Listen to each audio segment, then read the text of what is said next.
বিষয় হচ্ছে SNR business live, SCGP, MLA সুবিধাভোগী তহবিল কি এবং এর লাভ কি।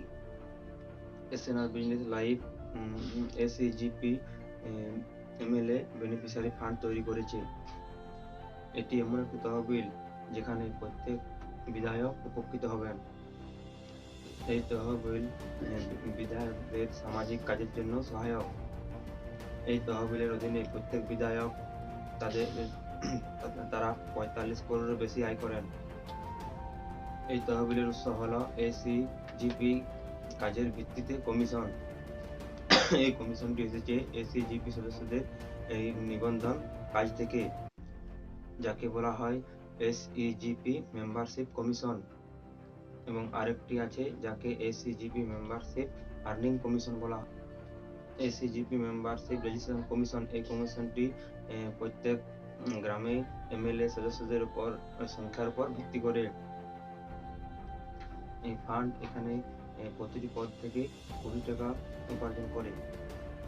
এই ফার্ম যদি একটি এলাকায় 50,000 এসসিজিপি সদস্য নিবন্ধন করে, এই পরিমাণ টাকা 14 মাসের মধ্যে অর্জিত হবে। প্রতিটি এসসিজিপি সদস্য 14 মাসের পর তাদের উপার্জন নিবন্ধন করেন এবং একজন বিধায়কের এই 5 বছর মেয়াদে তার আয় হয় 30 লাখের মতো। এসসিজিপি মেম্বারশিপ আর্নিং ফান্ড, এটি হলো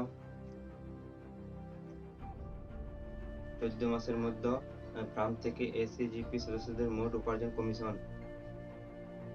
এই ফার্মগুলি থেকে এসসিজিপি সদস্যদের মোট আয়ের 1%।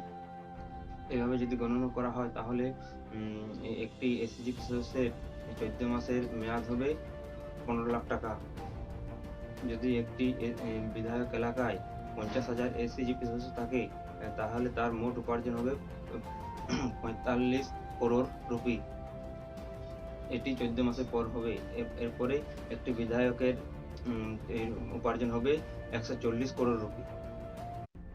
এভাবে বিপুল পরিমাণে অর্থ তারা সামাজিক উন্নয়নে ব্যবহার করবে। তাই এসসিজিপি তহবিল এমএলএ একটি সুবিধাভোগী ফান্ড। সাধারণ শর্তাবলীগুলি কমিশনের পরিমাণ এবং এসসিজিপি সদস্যদের পদত্যাগ এবং এদের উপার্জনের উপর নির্ভর করবে। দ্বিতীয়ত হচ্ছে তহবিলের পরিমাণ কেউ দাবি করে না, এটি শুধুমাত্র স্থানীয় এমএলএ এলাকায় এই বিধায়করা ব্যক্তিগতভাবে ব্যবহার করবে। এসসিজিপি সদস্য মানেই যারা চূড়ান্ত এসসিজিপি সদস্যের আইডি পাবেন। মেম্বারশিপ আইডির দ্বারা এই সংখ্যা গণনা করা হয়নি। এসসিজিপি আর্নিং ফ্রম হলো সেই টাকা যা এসসিজিপি সদস্যদের ব্যাংক অ্যাকাউন্টে জমা করা হবে। এসএনআর ব্যবসায়িক জীবনের প্যানেল অ্যাডভোকেট দ্বারা তহবিলের অর্থে সমস্ত বিরোধ সমাধান করা হবে। ধন্যবাদ। এসএনআর ব্যবসায়িক জীবন। নমস্কার।